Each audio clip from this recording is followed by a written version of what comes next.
Okay, so here's the plan.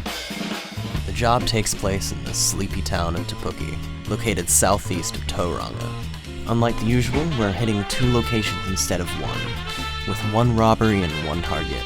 In terms of setup, the day before the heist, we'll all meet at the cafe that overlooks the workplace of our main target, the monolithic fortress that is Tepuki New World. Here, we'll run through the plan to make sure everyone knows their jobs and get everyone acquainted with the layout of the town. On top of this, we'll scout out 2 target locations, the Kiwi Bank on Jellicoe and the New World a street over. To finish the setup off, Jessi will rearrange the furniture in the sushi shop we bought the lease to a month prior in order to clear a path to the back door. And now on to the main event, the day of the heist.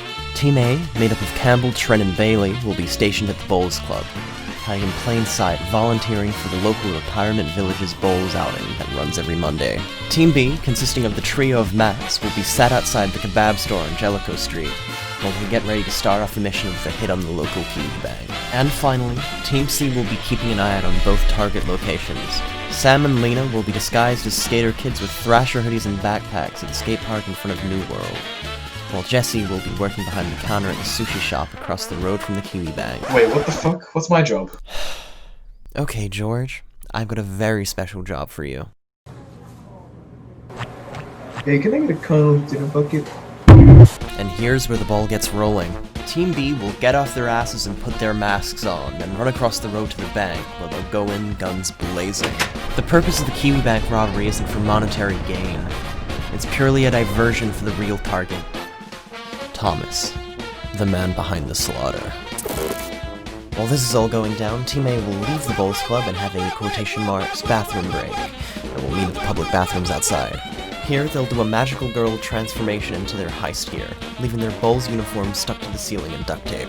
A couple casualties later, the boys doing the Kiwi Bank job will flee from the crime scene and run into Jessi's sushi shop, leaving out the back exit to the car park, where they'll meet with the getaway driver, none other than Chris Harrop.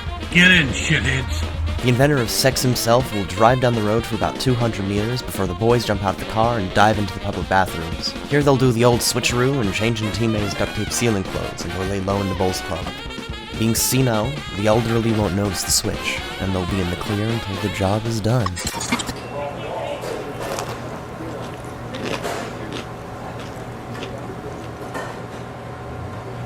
At this point, Campbell, Trent, and Bailey will have made it to New World on foot. Trent will enter the building through the main entrance, while Bailey and Campbell will sneak around and enter through the comically large vent out back.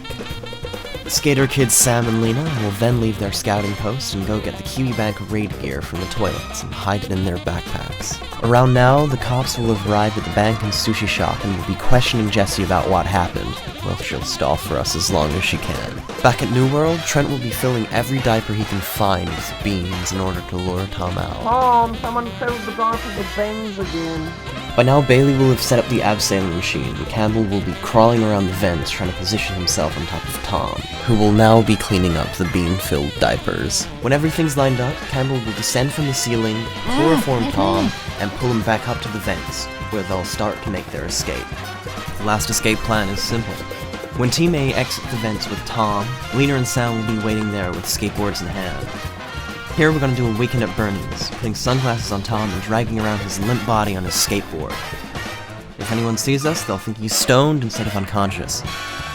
Now that we're in the clear, the whole gang will make their way to the Pineapple Pub. Finally, we'll splash some water on Tom to wake him up, celebrate with a bucket of chicken, and make a toast to a job well done.